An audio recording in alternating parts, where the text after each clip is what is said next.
So I just read over your consultation form right now. Yeah. So he had an incident with the mailman. He had an incident with someone coming in when you weren't home.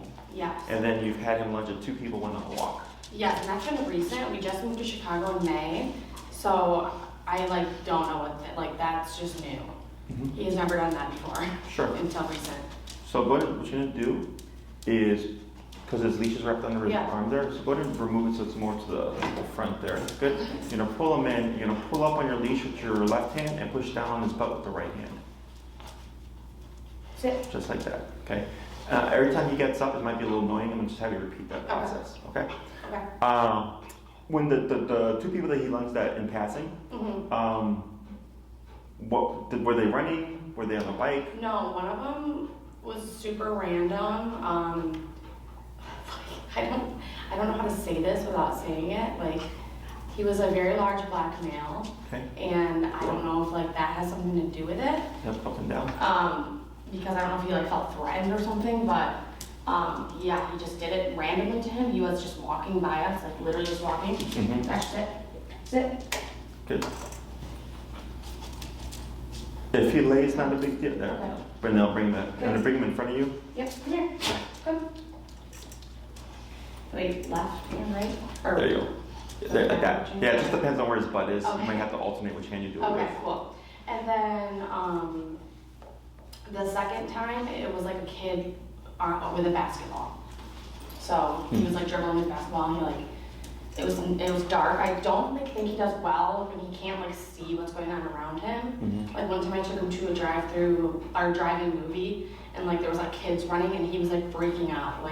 He just wasn't handling it. I just think he needs to see what's going on around him or something. Because the kids scared him, and I know that's why he did that time.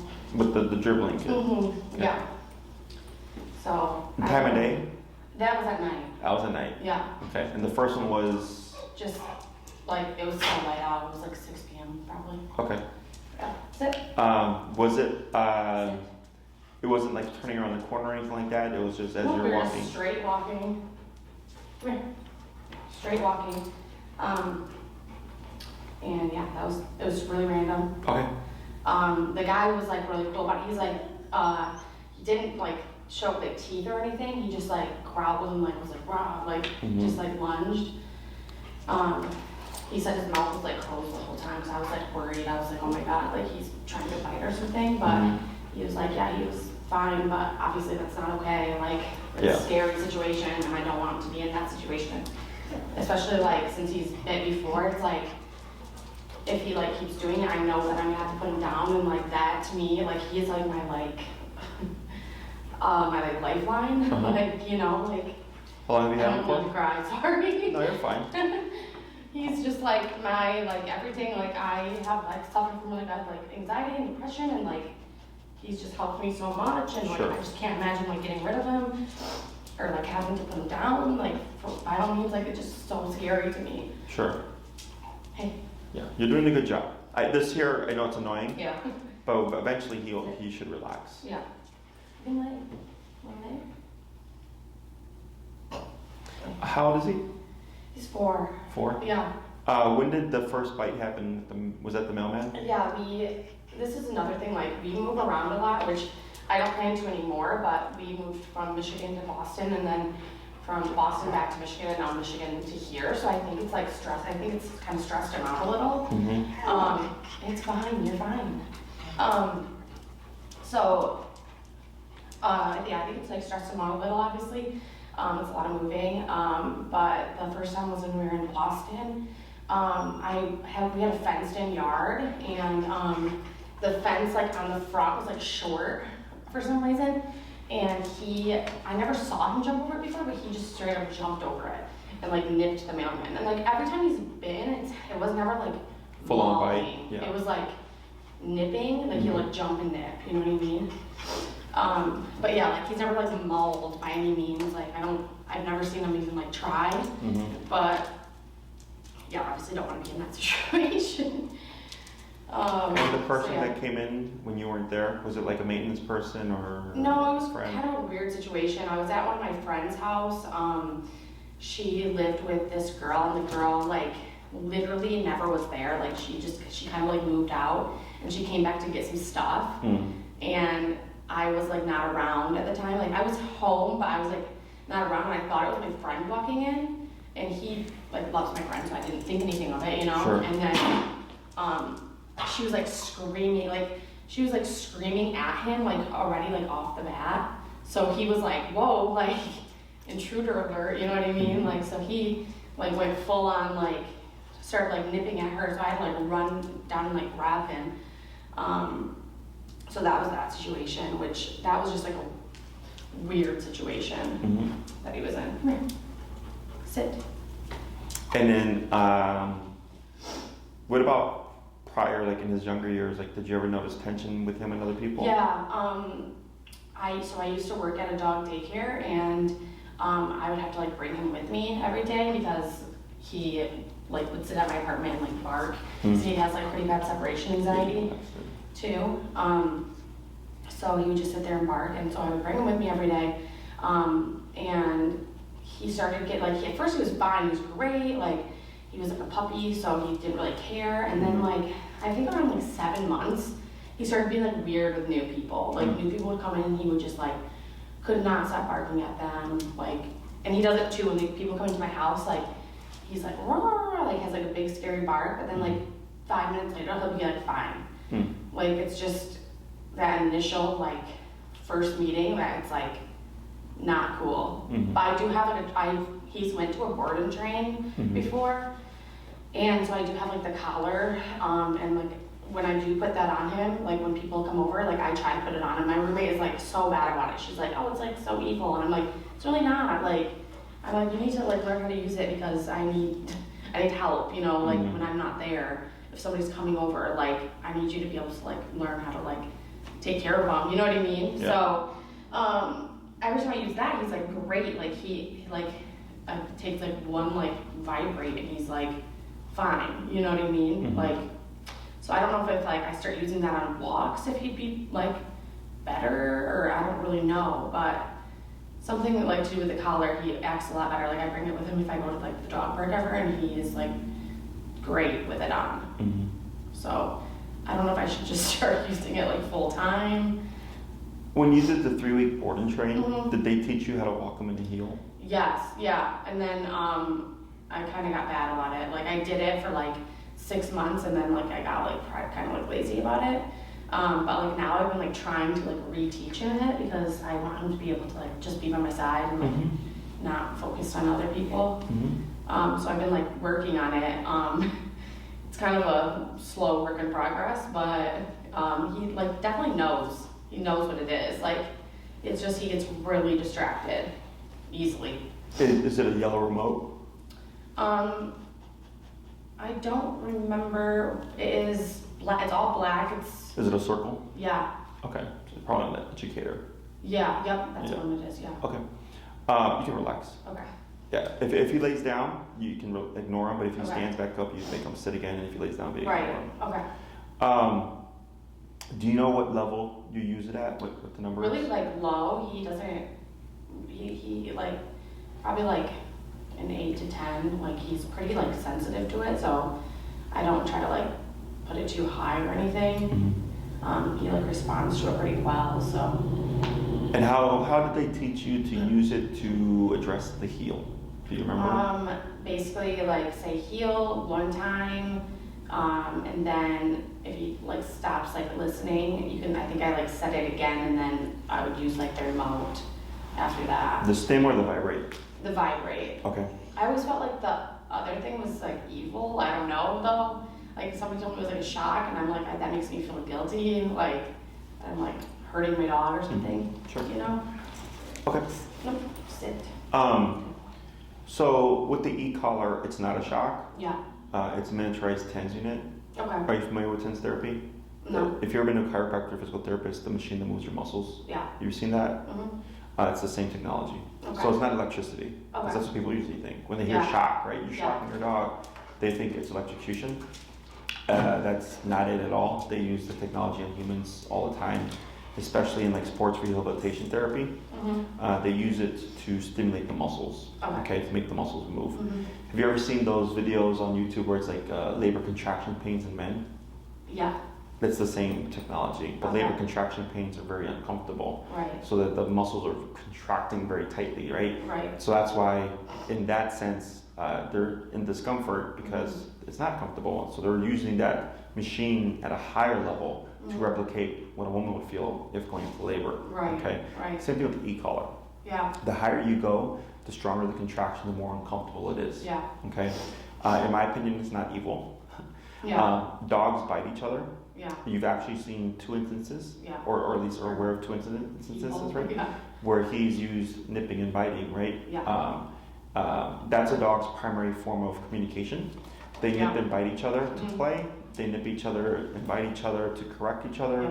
They even show affection. Like there's some dogs that like nibble on you, you know? Oh yeah, he is like an affectionate nibbler. Sure. Like he'll like bite my face, but like so lightly. But like he'll like start kissing and then be like ah. Yeah, or it's I'm just like a like- light little, yeah. Yeah. So dogs are very much mouth-based. Mhm. So when we use the e-collar, I like to reference it as like a bite on a button, Okay. because obviously as humans we don't bite each Yeah. other, right? Yeah. Unless you're like Mike Tyson or something. Yeah. But it's his form of language. Okay. Yeah. So I wouldn't worry about that. The reason why we don't use the vibration is the vibration isn't really a negative. Okay. Okay, it's just a flat sensation. It's just a vibration. It's not like some dogs will freak out with it, but Yeah. at some point they're like, it's whatever. You know. Yeah, like get used to it. Correct. So there is power and importance to physical discomfort. So have you ever touched a hot stove? Yeah. Would you do it again? No. Right. Yeah. So like that stove isn't evil. Yeah. It's just a consequence, and you've learned I need to be more careful if I'm cooking in the kitchen, right? Mhm. Sit. Same thing. Like for instance, I was raised old school. I was spanked.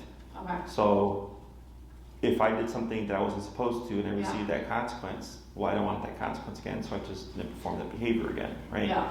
So it's instinct for us to want to avoid uncomfortable or unpleasant situations and discomfort and pain, Mhm. right? So dogs, in my opinion, learn best this way. Okay.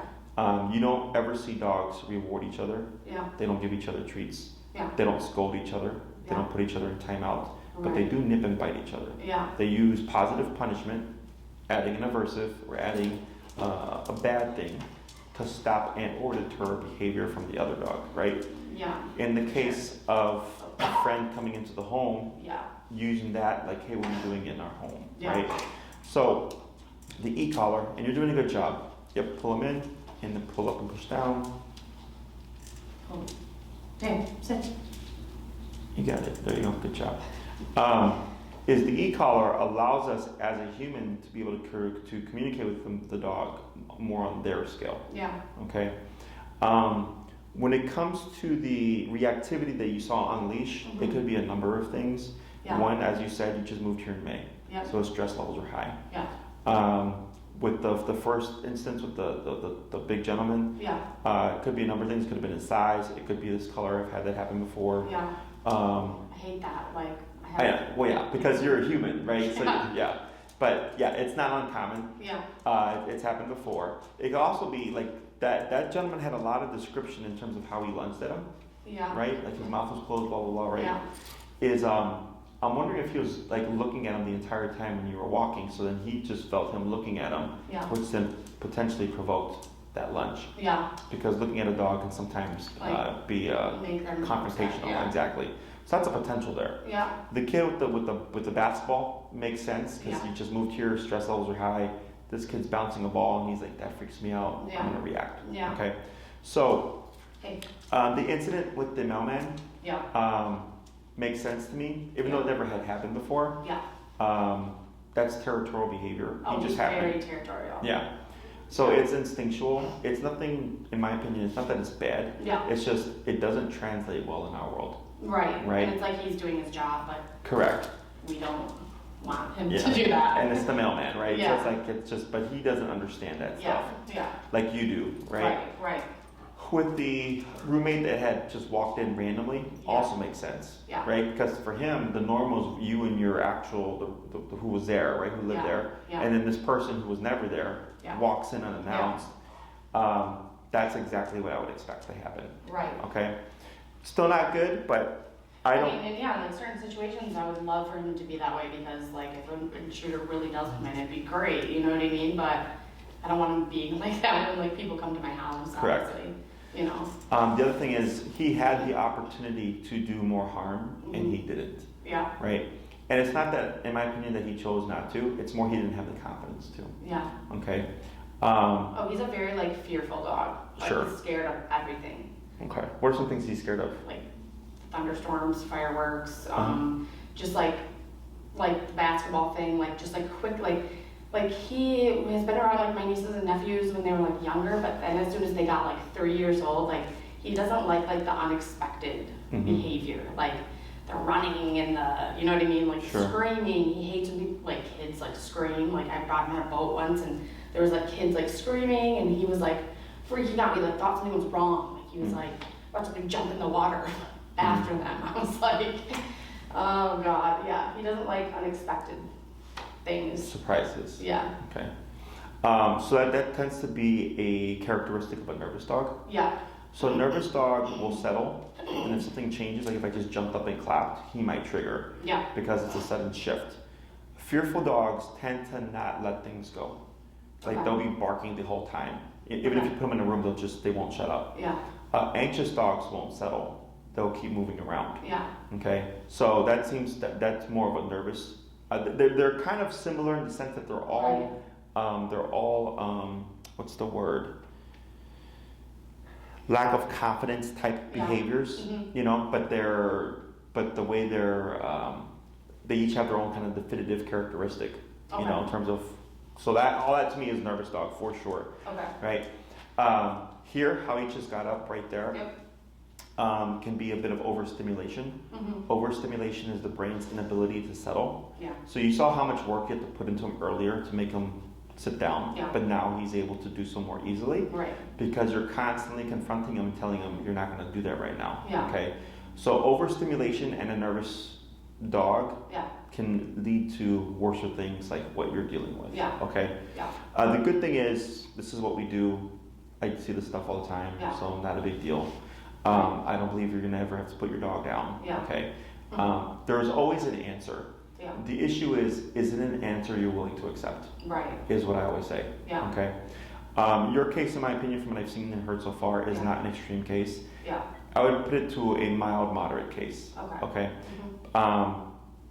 If you're coming in and he's like, hey, he bit 5 people, there's puncture wounds or stitches and this and that, like, I'm like, okay, like, you know, no one can come over, like, I'm like, all right, we're going more into extreme. Right. I see this stuff all the time, okay? And the main thing is to understand, as an animal, he expresses things differently than we do. Yeah. You know, if someone came into your house, like, let's say that person that you didn't know, like, excuse me, who are you? Like, oh, I'm Cindy. I used to be, you know, Jackie's roommate. And as soon as you'd hear that, you would connect. Oh, you must know Jackie. Well, okay, cool. You're the roommate she talked about. Right. So you would then go from surprise to understanding. He doesn't have that capability. Yeah. He's just like, who the hell are you and why are you in the house, right? Yeah. So, but yeah. So in the case of like, there's always an answer. Yeah. Just so you understand, you know, we do deal with some very severe cases. Yeah. There's cases that I've had where I'll tell them, like, you know, anytime this dog is around another person outside of the trusted people, the dog should be muzzled with their e-collar on, right? Just to help prevent liability. Yeah. And I get clients who like, makes sense, we were all for it, it keeps everybody safe, our dog is good. Like, no. Exactly. Yeah. And they're like, no, I want my dog to be able to be touched by anybody. Like, my dog shouldn't do that. I know, I was actually going to ask you, like, do you think I should put him on his muzzle when he walks? Like, when I take him on walks? So there's a number of approaches. Yeah. One, yes, you can do that because it'll help take off some of your anxiety. Yeah. Because even if something happened, there's no real liability. Right. Does that make sense? So it helps you at least let that go. Peace of mind, yeah. Yes. Now, in time, let's say you decide to move forward with training and everything. Yeah. Because I have to build your confidence up. Right. I have to build your confidence up. I have to build your understanding of your dog. And everything is in time. So like I have a case right now. Her dog, she thought it was a severe case. Yeah. Easy peasy. Really? Okay. And do you think like I've heard this before, like dogs like mimic your like behavior. Like I'm like a super anxious person, and I feel like my anxiety like it becomes a feedback loop. Yeah. In a sense, correct. Yeah. Because what happens is dogs, for the most part, are followers. Yeah. Okay, they need a leader, Yeah. whether it's a human or another dog. And if the leader is anxious, then the dog's like, well, if you're not confident in what we're doing, then I'm not confident. Yeah. But somebody has to fulfill the role. Yeah. And the dog will do that. Yeah. Okay, so that's where a lot of these issues come from, because they're needing direction and guidance and communication. And if you don't know how to do that, we end up in this kind of situation. Okay. The good news is, as a human, you have the ability to overcome things. Okay. Okay. Yeah. The main thing is always success. So the client that I was just speaking about, she was telling me how she used to walk her dog very anxious because of the reactivity. But now she's gone literally 3 weeks with no reactivity since the first class. Yeah. And she's like, she can tell that she still has that habit, but she's able to counter herself and say like, but there's been no reactivity. Yeah. And I have a tool that can stop it. But it's still, she's been dealing with it for so long, she's got to counter herself. That's just part of the process. Right. Until there's a point where she's like, she's able to trust that her dog won't be reactive. But then there's also the other half of it of, even if the dog is reactive, she trusts in her ability to be able to resolve the situation. Does that make sense? Yeah. So it gets a bit more complicated than just train my dog, right? Yeah. There's deeper emotional components that kind of, and psychological components that come into play, but that's what I'm here for. Yeah. Okay? Yeah. So the muzzle is not a bad idea. Yeah. Okay? Because even now, even if you don't do training, it takes off a lot of that liability where you're able just to relax at least that much, right? Yeah. Then, if you do move forward with training, I've had clients in the past in your same position. They'll start with the muzzle first. Yeah. They'll do the training, but then after a few weeks of training, they're like, you know what, my dog's been great. They'll remove the muzzle. Or if they live like in a condo building where it's really congested, they'll muzzle the dog through the condo. When they get outside, they'll unmuzzle the dog because there's more space. Yeah. When they come back into the home, they'll muzzle the dog to their condo, and then they remove it when they're inside. Yeah. You know, so there's so many answers. It's just whether or not are you willing to do them, right? Because I do get some dogs where I'll tell the owner, like, anytime this dog is going to be around people, most of that dog. Yeah. You know, like if I have a 150-pound Rottweiler that bites people, that dog can kill someone. Yeah. You know, Oh, yeah. but I do get people that are like, no, I want my dog to be able to be around people without a muzzle, and I'm like, well, I can't help you then because I can't guarantee that answer. You know, because there's too much liability. Right. So, yep, and there you go. So I think what's happened here is, I think you're correct in the sense that with the moving, It's very stressful. it's stressful, and it's not so much the moving, is the lack of consistency. Right. Okay, so let's say with this training, you would have to reinforce it indefinitely. Okay, it wouldn't be at 6 months you stop. And then stop. Yeah. Okay? Right. Because these rules are ever present. And it's nothing good or bad, because people always ask, like, when do I get to graduate from the e-collar? And in my book, I go, never. Yeah. When you need it. Forever. Yeah. Right? Like, so if you're walking them outside, Yeah. you need it, because you can't account for life. You Yeah. can't account for the kid bouncing the basketball, or a kid Yeah. just turning around the corner running, right? You can't account for those things. No. But at least you have the ability to stop him if he were to react. Yeah. Okay? And in time, he can learn to not react. But the reason why the collar is important is because I like to refer to it as a cop on a collar. So as humans, for those of us that drive on the expressway, we tend not to go the speed limit. Right? Most people tend to speed. Yeah. But then we see a squad car, everybody slows down, right? And we know better. We're humans. We know that we're not supposed to go past 60, whatever, right? But we still do so because it's opportunistic behavior. Yeah. If we can get away with something without consequence, why not? Same thing for your dog. Okay. When the collar is on, that cop is there. So he's gonna know, oh, when I got it on, can't misbehave, can't be reactive, blah, blah, blah, blah. Yeah. When the collar is off, he's gonna push boundaries, right? So if in the home, he's a great dog, Okay. you don't need it. Amazing. Yeah. If when new guests come over, he's a little iffy, you need it. Yeah. If he's met them before and he's great, you don't need it. Yeah. If you're gonna go to the park and let him off leash, you need it. That's all it is. Yeah. Okay? And it's not that you're always using it. Yeah. If you've done the training correctly, it's more so just present. Yeah. In case something happens, or in case like he decides like, you know what, today I'm gonna be a brat, I'm gonna take off or whatever. Yeah. Because he is an animal, he can make his own decisions. Yeah. You still have a means of regaining control. Right. Okay? Yeah. So, so it's great that, is he muzzle conditioned or does he just tolerate it? He just tolerates it. I use it when we go to like the vet and stuff, Mm-hmm. but I don't use it very much. I just use it in like extreme situations. But like he can get it off, but that's only if he's like pawing at it. But, Sure. you So know. it's probably not fitted correctly. Yeah. And then also conditioning to help him see the muzzle is just like another thing that he wears. Yeah, like you give him like treats and stuff when it's out. Correct. Okay. In some cases, the dogs just really hate the muzzle, and then we have to do what I call force conditioning, Mhm. which is using the e-collar to teach the dog not to remove it, otherwise there's consequence. Okay? Right. But we always start with food conditioning first, Yeah. and then because I get clients that'll do it for 3 months and the dog still hates the muzzle, right? Yeah. So it's like, all right, we're gonna have to do force conditioning. Yeah. But yeah, so if you've done that in the past, I would suggest you revisit that and Mhm. start doing that again. Yeah. Because muzzle conditioning can it can take a couple of days, it can take a couple of months. Okay, Okay. but at least if you start that process, if you decide to move forward with the training, if we need the muzzle for the training at any Mhm. point, you've already done your work. Yeah. And then I know like, okay, if you've been conditioning him, now we just need to do so with the e-collar. Okay. Okay? Mhm. And if you need help with videos, you can email Maria and Okay. she'll send you a link because we have muzzle training videos that we send people. Okay. Cool. So in terms of the training and stuff, what are you wanting to accomplish with your dog? I just want him to. I just want to be able to like, you know, walk him freely, have people come to our house, and not be like so anxious myself. And not, I don't want him to be like nervous. Like that's heartbreaking to me. And also, we didn't really talk about this, but like he has pretty bad like separation anxiety from me. So literally like when I'm gone, like all he does is look out the window and wait for me. So I have like one of those cameras so I can like see him. Sure. Yeah, and it's awful. Like me and my roommate will look and we'll like decide to go home because we're like, he's just waiting for us. Like it just feels so bad, you know what I mean? But I know that I have to like work on it and slowly. So we just like try to leave for like a couple hours and come back, and then you know like an hour and come back. Like we'll just like go in and out.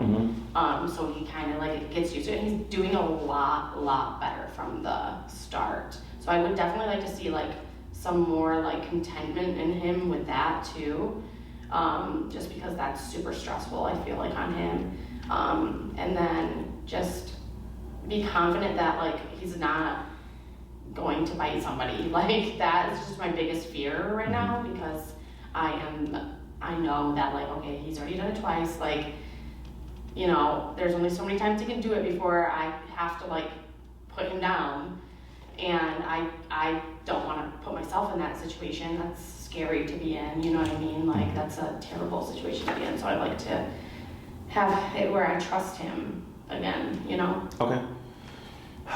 So out of all that stuff, the hardest thing is actually the separation anxiety. Yeah. Because it happens. He's had it for so, yeah, and he's had it for so long. Like he's always had it, I think. And so like, because I think you said before he would bark when you would leave. Yes. Does he bark still? This might be like evil, but I got like a barking collar. It only was like the citronella one, so it wasn't like too bad. Sure. But he like wouldn't do it when he had that collar on. So one time we like tried it without it, and like now he's like not doing it. So Okay.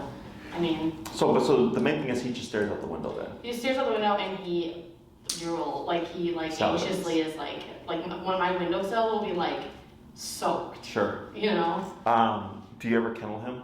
Is he kennel trained? No, I tried to kennel train him when he was a puppy, and he was like, so I don't even know. Like he would like break out of that thing, like hurt himself, like it was bad. Okay. So potentially that might be the best that you're gonna get. Yeah. To be honest, because the main thing with separation anxiety, I know for you, like you feel Yeah. bad for him. Yeah. You gotta let that go. I know. Okay. Oh. Because barking is what's the biggest problem in destructive behavior. Yeah, he started getting destructive. I lived with my dad for like 6 months while I was like transitioning from Boston to Chicago. And he was fine, like great up until a point, and then he one time like chewed my dad's like door like sill, kind of like, I don't know, it was like all wood, but like destroyed it. And it was like the most random thing. Like he usually isn't destructive at all. But like, it's like if he can't, for some reason, if he can't like see out a window, because my dad used to have like this window and then they got a new door. And for some reason, if he can't like see like what's like if we're coming back, like he gets, I think, more anxious. Like he's like weirder. Like I don't know, he like was like trying to like break free or something like that, you know? Yeah. But when he has the window, like he sticks to the window. Gotcha. Because the only thing that we can really do Yeah. is correct him for looking out the window Yeah. to see if we can get him to detach and learn to do this. Because if looking out the window is always an option for him, he's going to continue to do it. So you actually have to correct that behavior. I know. Like, I'm not going to live somewhere forever where it has like a window to look out, honestly.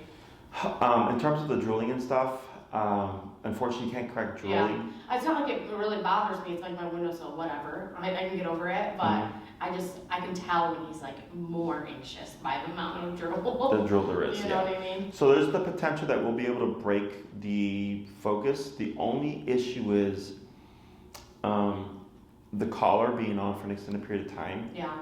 We would need to rotate it, but you're going to be gone. Yeah. Right? Now there are special adapters that they make, but the same thing is that, or on the same thought process that you can only correct them with the collar when you're within the vicinity. Right. You right. can't just like be. You can't be 10 miles away and correct them. Yeah. You know. So that's the issue with it. But the main thing is barking and destructive behaviors. Yeah. So as long as none of that's happening, it makes at least that easier. No, yeah, I'm good with it as long as he's not doing those two things. I just get worried he's gonna resort back to the destructive behavior. But it was so random that I don't even know how to like. I don't know. He's never done it before except for that one time. Sure. So I don't know. If Sounds like that a was fluke. just that's what I'm saying. I don't know if it was like a fluke or like we left him for too long or something. But I don't know. Yeah.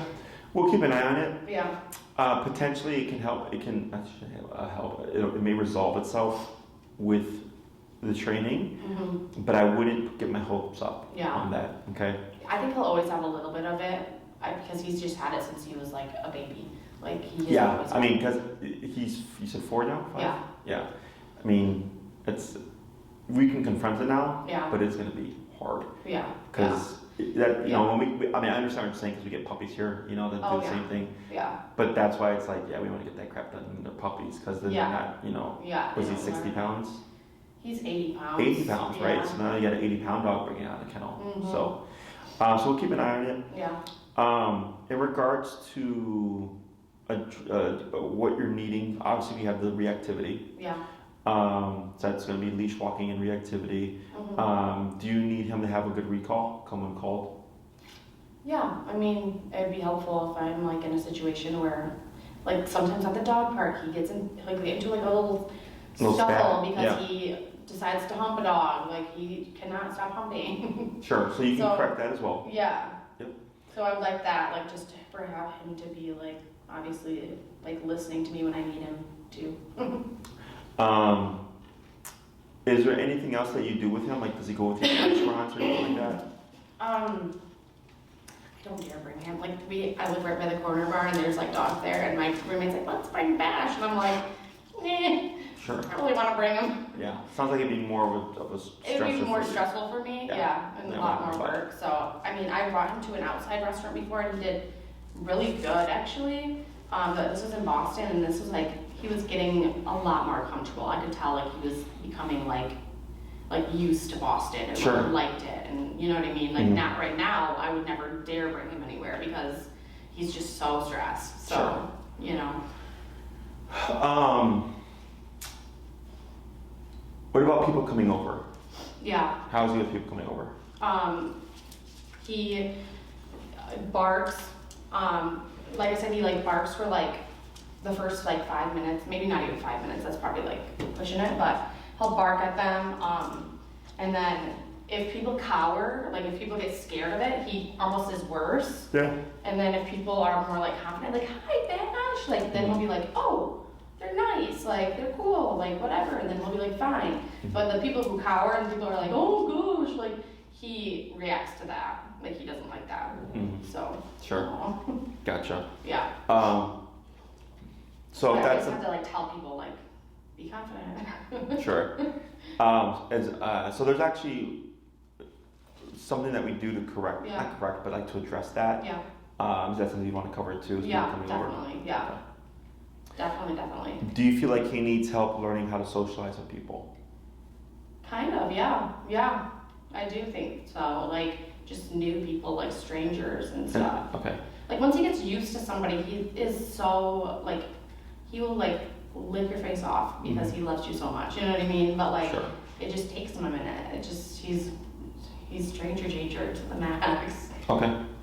I mean, I'm sure you've seen way worse, but... Yeah, no, I'm just trying to get a feel for what you're wanting to do, because that's what determines the cost and like the time. Right. Yeah, I definitely would like him to be better about strangers, and like, not saying I have like a yard here or anything, but like, you know, someday if I have a yard, I would like to be people to walk, like be able to like even walk by without him like freaking out, you know, like I used to chain him at my dad's house, and this lady like took a video of him because he was like barking at her, and like she like went to like the board of like the condo association and was like, this dog was barking at me, and I was like, it's stressful, you know. Sure.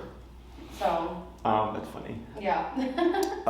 So yeah, tying out dogs like that Yeah. actually causes more stress and reactivity. Really? Mm-hmm. Okay. But like even if he was loose in the yard and someone was walking by and he was barking at him, that's territorial behavior. Oh, he's very, Yeah, and it's not that it's unhealthy, it's just in our world it's not like acceptable. Yeah, you know? in their world it's like, oh, this is my job. Exactly. This is what I'm doing. Yeah, so it creates some like disconnect there. Yeah. So I would put you probably somewhere between a 6 to 9 class program. So we have 3, 6, 9, and 12-week programs. Okay. Think of 3 week as I just want to walk my dog, which it covers leash walking and reactivity. Yeah. 6 classes is walk my dog and recall, come when called. 9 classes walk my dog, call my dog, and go to the restaurant. Stationary control. Yeah. And then 12 weeks is like people that do everything with their dog. They go hiking, they go to the dog beach, they go to restaurants, they go to their friend's house. The dog is there everywhere with them. Yeah. So that's like the general layout of how those things, of what they cover. Yeah. So in your case, if we did 6, which is like the bare minimum I would recommend, Yeah. we'd have to cover heel or review it so that, because if he's got a good heel, there shouldn't be any reactivity. Right. That's how that works. Yeah. Okay, so if we have a dog, let's say there wasn't any training, I'd be telling you the same thing. We're going to teach the heel, see what it fixes, and then address anything that's like residual. Okay. Is this like the classes are? It's not like a board and train, right? Or is it like I come with him? It'd be in person. Okay, so I would come with him. Correct. Okay. So I like that better because I felt like I sent him away and then I was like, well, now what? Yeah. Like that's why I don't even recommend. really know what I'm doing. Yes. You know. So unfortunately for a lot of board and trains, because it's easy money. Yeah. It's just like get the dogs in and send them out. But a lot of times the owners don't get enough follow up, so they don't understand everything. Yeah. They like told me in like 20 minutes, and I was like. Yeah. Here, if someone does a 3-week board and train, I think they get 6 hours of follow up. Okay. So 6 1-hour lessons. Okay. Because we want to make sure they understand everything. You know, 20 minutes right. is not enough to cover what a dog learned in 3 weeks. Right. Okay? Yeah. So I would recommend in person for you. Okay. Because cool. I like that. you're the one that matters the most when it comes to handling him. Mm-hmm. I already know how to work with the dog like this. I already know what the issue is, right? I already know what to do and what not to do. But I have to teach that to you. Yeah. And you'll retain it better and gain more confidence if you do it yourself. Yeah. Okay? Mm-hmm. You're gonna have failures and you're gonna have successes. Mm-hmm. But that's how we build you up. Right. Okay? Because it's not just your dog. Yeah. So the first 2 classes will be on heel. I want to see what does it resolve. Okay? Mm-hmm. Ideally what we would like to see is he's looking more relaxed faster. Mm-hmm. Okay, so it typically takes dogs 2 weeks to a month to acclimate to a new environment. So did you ever switch schools as a kid? I didn't. You didn't? Mm-hmm. Well, it's kind of the awkwardness, like if you went from grammar school to high school, whatever, Yeah. where you may know a few people, Yeah. but you don't know everybody, Yeah. so you're kind of out of place, Right. where you're kind of awkward. But then after a few days or weeks of going to school, you learn people, you learn the routine and everything. You just kind of go with it, Yeah. right? Same thing for dogs. You know, when you go from one place to another, it's a reset, where it's like, you know, especially if you went from Michigan to here, is it busier here than it is in Michigan? Or is it the same? Michigan, Boston, Michigan, here. But in terms of like busyness, Oh, Was it- busyness? was it oh, quieter? this is way busier. yes. Yeah. So that's also a cause for stress. Yeah. Okay, so I have clients who move from the suburb and come here, and then the dog is like terrible. But when they go to suburbs, the dog is fine, right? It's because of the busyness of the city. Yeah, like at my dad's house, like I could go on a walk and not see one person, so it was fine. Yeah. You know. So he's used to that. Yeah. You know. Yeah. So when we teach a dog how to heel, I know you said that you try not to move again. But what's nice is that once you've learned this stuff, let's say you did have to move, and you moved to another place that was busy or just as busy as Chicago. Because you have the training, you have something to create a consistency between here and there. Because the structure of the day is the same, the structures of the walks are the same, the threat of consequence is the same, accountability is the same, right?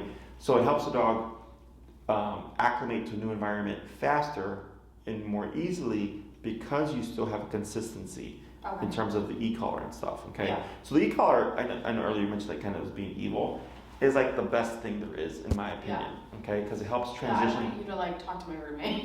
It helps you transition through things much more And easily. did you come with me like to the classes? Yeah, so anyone who's gonna be active or participate in handling him can Because come I to plan class. to like when I go home, she like watches him, so I want her to like know how to handle him and know how to do the collar because I know it's like kind of confusing at first, so I want her to like come and like learn. I wanted her to come today, but she's in Denver. But Sure. Yeah, no, it's perfectly fine.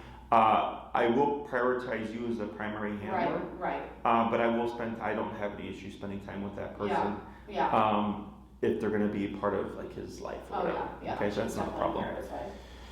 Now, me getting her comfortable with the collar is a different thing. Yeah. Okay, so I can teach her, but I can't make her do things. Yeah, she's like the one who like thinks it's so like that. Like she's like, you're abusing your dog, and I'm like, I don't think it's like that. No, dogs bite each other and they bite humans. Yeah. So, yeah. I mean, the main thing I always tell people is like, because it's okay to be uncomfortable with the thought of the tool because we don't want to hurt our dogs, right? Yeah, no. But you said it yourself, the outcome of this, if this is unresolved, is potentially losing your dog. Yeah.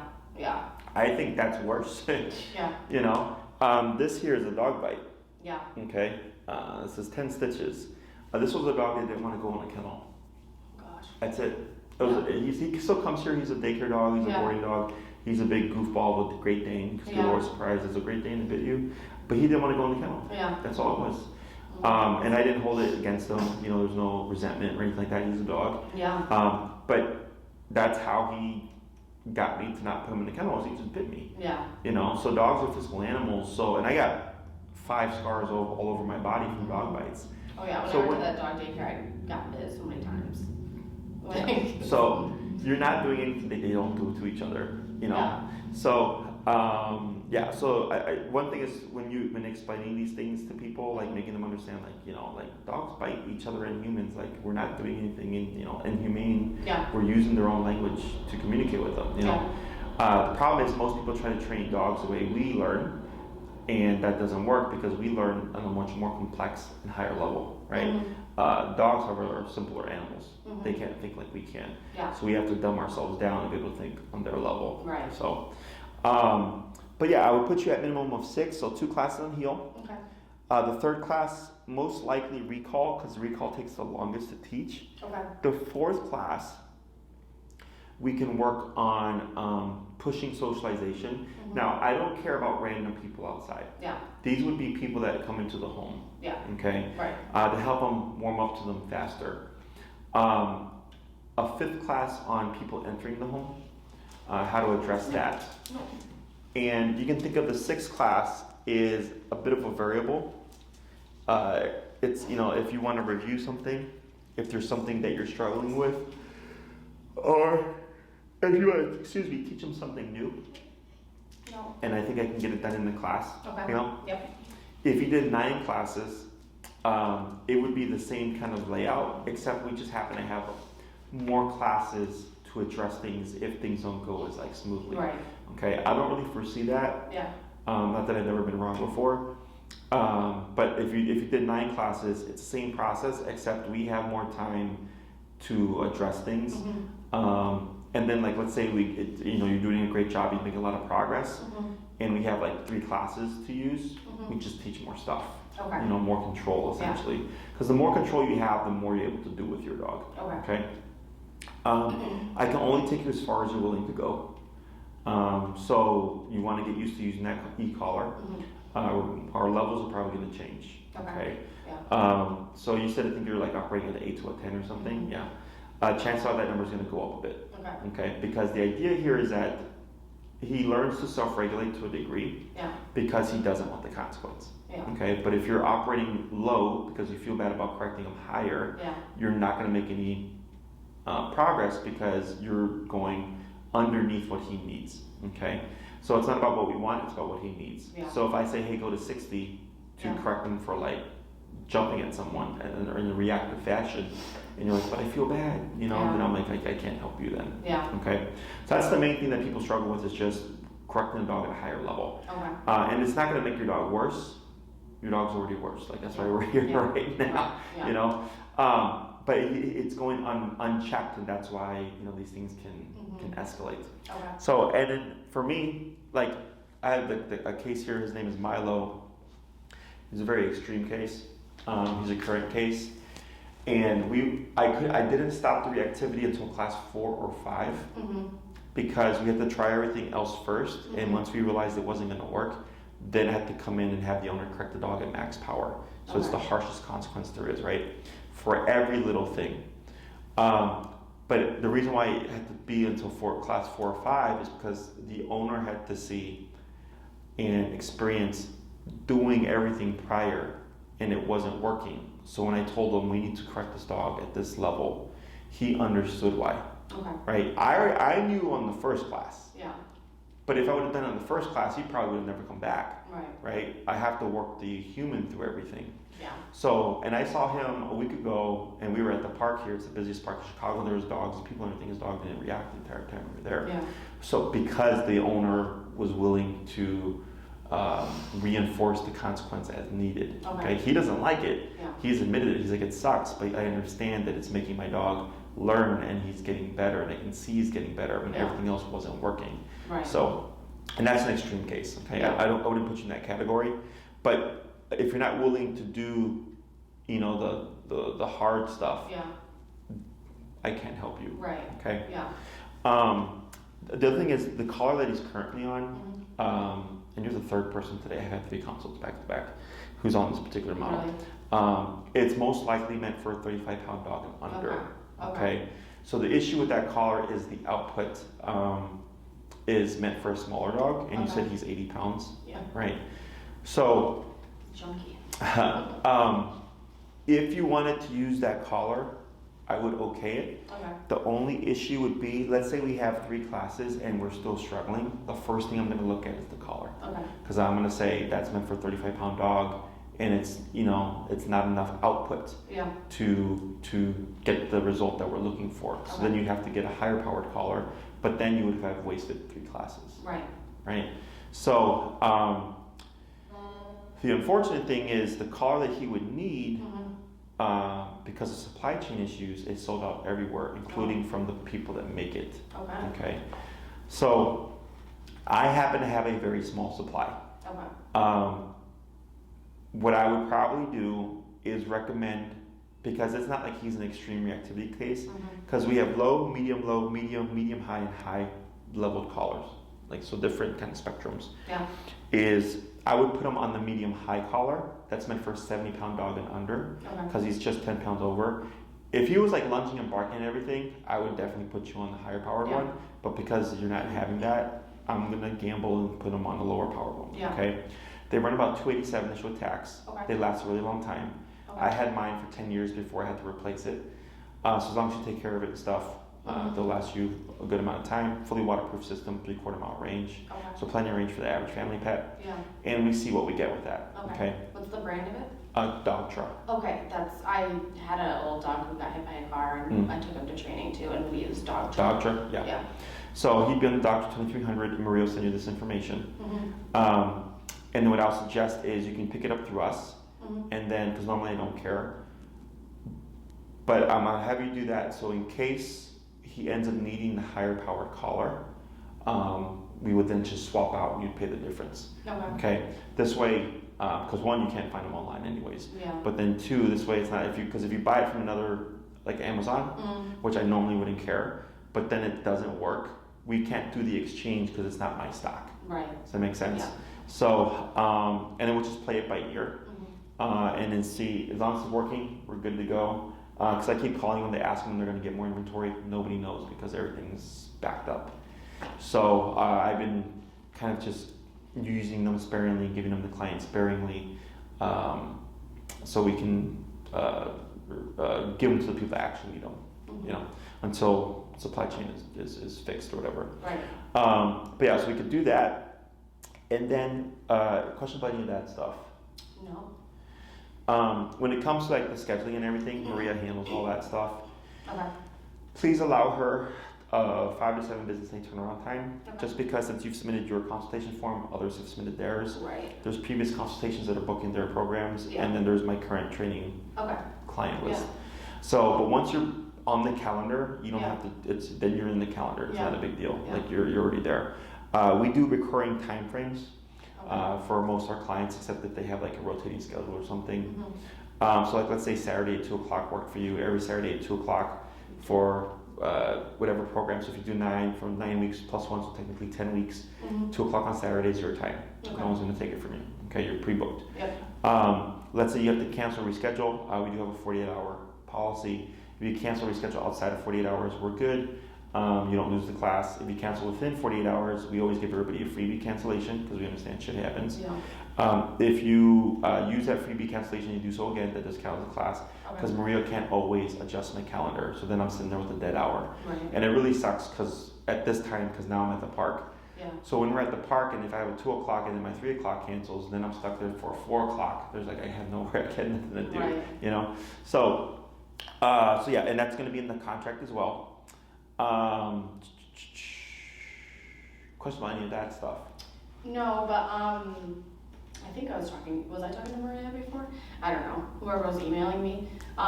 She said you guys do like payment plans, is that true? Yes, but the training doesn't start till the program is paid in full. Till the program's paid in full? Correct. Okay, yes. Sounds good. And then you have like price sheets or something on this? So if you go on my website, you'll see all the program costs. No, I saw like there was one that like was like 4,000 and then. Okay, so you're not on that one. Oh. Okay, so the $4,000 one like is for extreme. Yeah, people always think like, oh, like am I? And I'm like, no, you're like more often than not, I get like 2 to 3 cases like that a year. Okay. Like and that and even then, because the reason, so the $4,000 one is it's a lifetime program. Okay. We address things. It's a full 2-week at minimum program, so the dog is going to be off leash trained by the end of the program, plus all the behavioral stuff, right? And then it's call us if you need us. So like, let's say a year later something happens, the dog regresses. They would call us, I come back in, you need 3 classes. They wouldn't pay for those classes because they paid for that program. But it's not like a full lifetime every week I get to train my dog. It's, I fix it, and then if you need me in 2 years or a year or 5 years, whatever, I come back. Like I have one of my first clients, it was a very extreme case. Back then the program was $1,200. Okay, and I saw them just this past summer, and all I had to do was pay $50 for travel fee. But it was a lifetime program, you know, and I still honor that program even though it's gone up in price. But that's what that's meant for. It's meant for the very extreme cases, or for people that just want peace of mind, knowing that they're covered. Okay. You would be fine with a 6 to 9 week program. Okay. Other questions? In terms of the vision for the payment plan, you tell Maria what you want to do. Okay. Before it used to be half down, and then the remaining half would be split in 2 payments. But now, because we've had to raise our prices like over the 2020 and all that stuff, we've given more flexibility. So the trade-off is you can break it up in as many payments as you want, but training doesn't start until it's paid in full. Correct. Because we had others who were doing payment plan, we would start them, but then they would cancel and push off classes, and they wouldn't pay the payment. You know, so now it's like they're wasting time, they're wasting Maria's time. It was a pain in the ass. So now it's just once we're paid, then you start. Okay, and it'll be in your contract as well. And then so our prices are on the website. And then Maria will clarify those prices with you, and then you can tell her how you would like to break it up, and then she'll simply set it up how you would like it. Okay. Other questions? I don't think so. it all sounds pretty good. I like that the class is structured, that I can like come. That makes me feel a lot better because I hated the board and train thing. So I feel a lot better about this program for sure. Yeah, you definitely need it in person just because it's a behavioral vocational one. If it was obedience, Yeah. board and trains are fine. Yeah. But it always just comes down to, is the company providing the board and train, providing also enough follow-up to help the owner understand everything. Yeah. You know, and most places don't do that. Right. So, Yeah. but yeah, you would be definitely in person. And then if you ended up doing a longer program, pending how everything plays out, towards the end, we may space out classes to allow you more time in between classes to practice things. Okay? In the beginning, it's week by week. Okay. And depending on what your intention is towards the end and how he's doing, I may suggest like, hey, I might want to see you every 3 weeks instead of every week to give you more time to go out and practice and all that stuff so that you're able to take your dog further in the training. Right. Okay? Yeah. And I'll ask you too, some clients like to just do it straight through. Okay. Other clients, most clients will towards the end, they're like, yeah, I'm going to space it out so I have time to practice. Yeah. So, but you just let us know. Okay. Anything else? No. If you have any other questions that you may have forgotten to ask, feel free to ask Maria. If they pertain to me, she'll ask me and then I'll email her back. Okay. Yeah, but just if you want to expedite things a little bit, you're welcome to email her and say, hey Maria, sign me up for 9, sign me up for 6, you know, let me know what I need to get for the e-call or whatever. And then once you're in queue to book your program, you know, she'll email you and then send you the contract and everything. And then if you want to request the muzzle videos, you can just put that in your email. She'll send you the link to that. Okay. And then she'll send you the information for everything else as well. Okay. Okay? Yeah. Otherwise, it was a pleasure meeting you. You too. And good job. You see how you start to relax towards the end? You did good, buddy. Good job. Yeah, good job.